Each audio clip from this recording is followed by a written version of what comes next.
पहले रक्षा मंत्री के जाने के विषय में योजना थी, रक्षा मंत्री का प्लान रीशेड्यूल हो रहा है ऐसा बताया गया, और उसके बाद सुबह सुबह पूरी दुनिया को पता चला कि प्रधानमंत्री नरेंद्र मोदी LAC पहुंचे हुए हैं और वहां एक एयरबेस नीमू जो कि 11,000 फीट की ऊंचाई पर है, वहां जाकर वो ललकार रहे हैं। मोदी की ललकार, इसके मायने क्या है? लद्दाख का जर्रा जर्रा हिंदुस्तान का है और उसके बारे में अब चीन को सोचना छोड़ देना चाहिए। 1962 में अक्साई चीन हड़प लिया, वहां से तो हटाएंगे ही, लेकिन अगर इधर सोच रहे हो कि तुम्हारा कुछ भी है तो सोचना बंद कर दो। गलवान घाटी हमारी है, लद्दाख का यह हिस्सा हिंदुस्तान का अटूट अंग है। गलवान घाटी को स्ट्रेटेजिकली इंपॉर्टेंट मानते हुए इस पर कब से बुरी निगाह लगाए बैठा है ड्रैगन, लेकिन अभी और नहीं।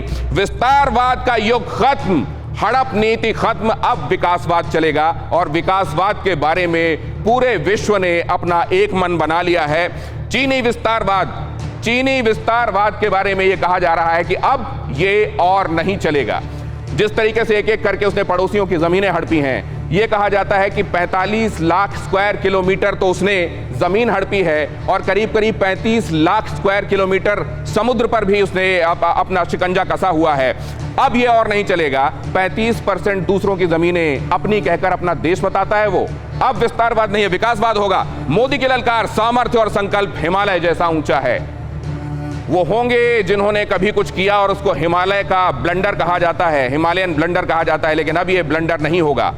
अब हिमालय जैसे दृढ़ इच्छा शक्ति के साथ देश का एक एक नागरिक भारत की संप्रभुता बचाने के लिए सामने, और विश्व युद्ध हो या शांति, भारत की ताकत सबने देखी है। द्वितीय विश्व युद्ध का हवाला देते हुए प्रधानमंत्री ने कहा कि जिस तरीके से भारत के वीर सैनिकों ने पूरी दुनिया में अपनी काबिलियत और बहादुरी का लोहा मनवाया था, उसके बाद अब किसी को शक नहीं रह जाना चाहिए कि हिंदुस्तान के वीरों में क्या संकल्प और क्या काबिलियत है। मोदी की ललकार यह भी कहती है कि गलवान का बर्फीला पानी, पर्वत चोटी बहादुरी के गवाह हैं।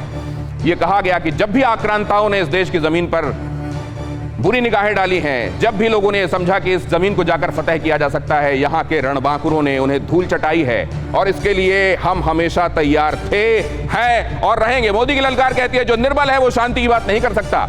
आप तभी शांति की बात कर सकते हैं, क्षमा शोभती उस भुजंग को जिसके पास गरल हो। और यही बात कही है आज प्रधानमंत्री ने। उन्होंने कहा है कि जब तक आप वीर नहीं होंगे तब तक शांति की बात आप नहीं कर सकते। शांति के लिए बहादुरी की जरूरत होती है।